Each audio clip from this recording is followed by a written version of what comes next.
Students, आज हम study करेंगे factors affecting the resistance.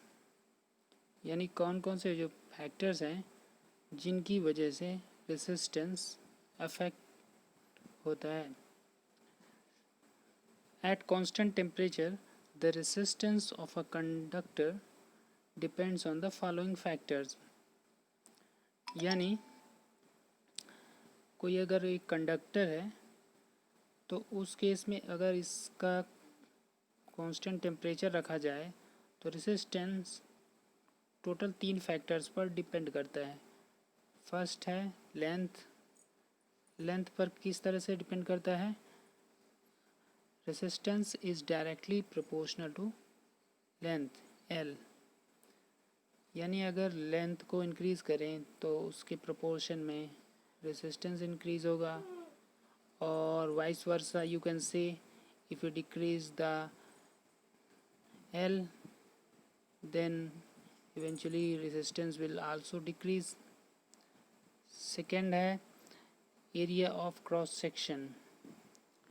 area of cross section resistance के inversely proportional होता है।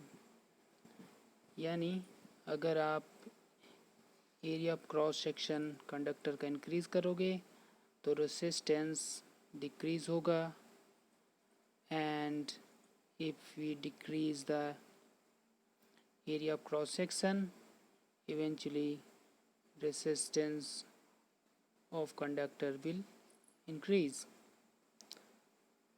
थर्ड है हमारा नेचर ऑफ द मटेरियल। यानी कंडक्टर कौन से मटेरियल का बना है इस बात पर भी रेजिस्टेंस डिपेंड करता है। एग्जाम्पल के लिए 2 मेटल वायर्स लो, एक nichrome other one is copper.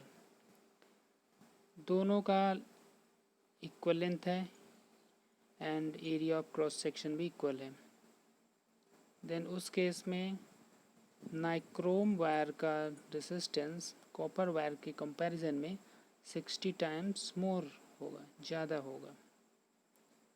Now move on to another page.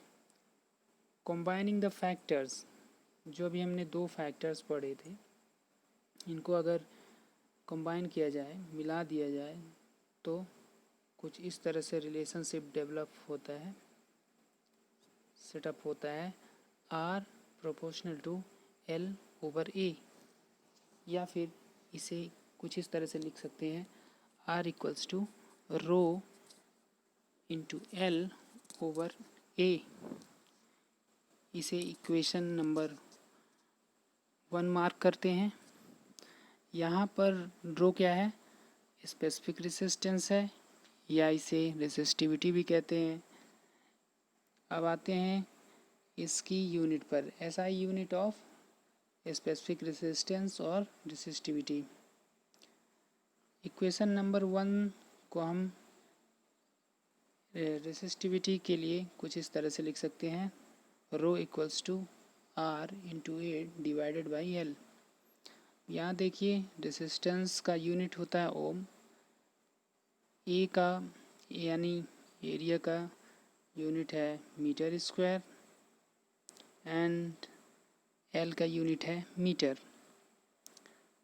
इसको सिंप्लीफाई फर्दर करेंगे तो ओम इंटू मीटर,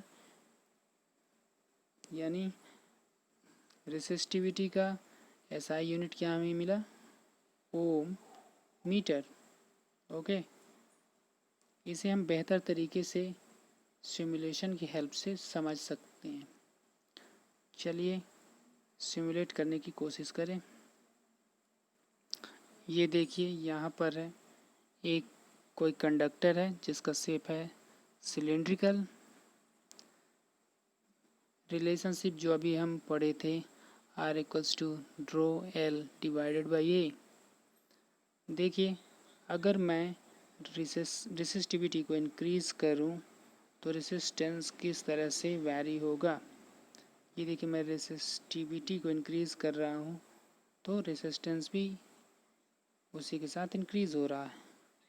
एंड मैं रेजिस्टेंस रेसिस्टिविटी को डिक्रीज़ कर रहा हूँ तो रेसिस्टेंस भी डिक्रीज़ हो रहा है। क्यों ऐसा हो रहा है? क्योंकि दोनों प्रोपोर्शनल हैं, यानी R proportional to rho. Okay, चलिए लेंथ पर चलते हैं। अगर मैं लेंथ को इंक्रीज़ करूं तो रेजिस्टेंस इंक्रीज़ हो रहा है। देखिए कंडक्टर पर, देखिए अगर मैं कंडक्टर की लेंथ ये देखिए डिक्रीज़ कर रहा हूँ तो रेजिस्टेंस ग्रेजुअली डिक्रीज़ हो रहा है।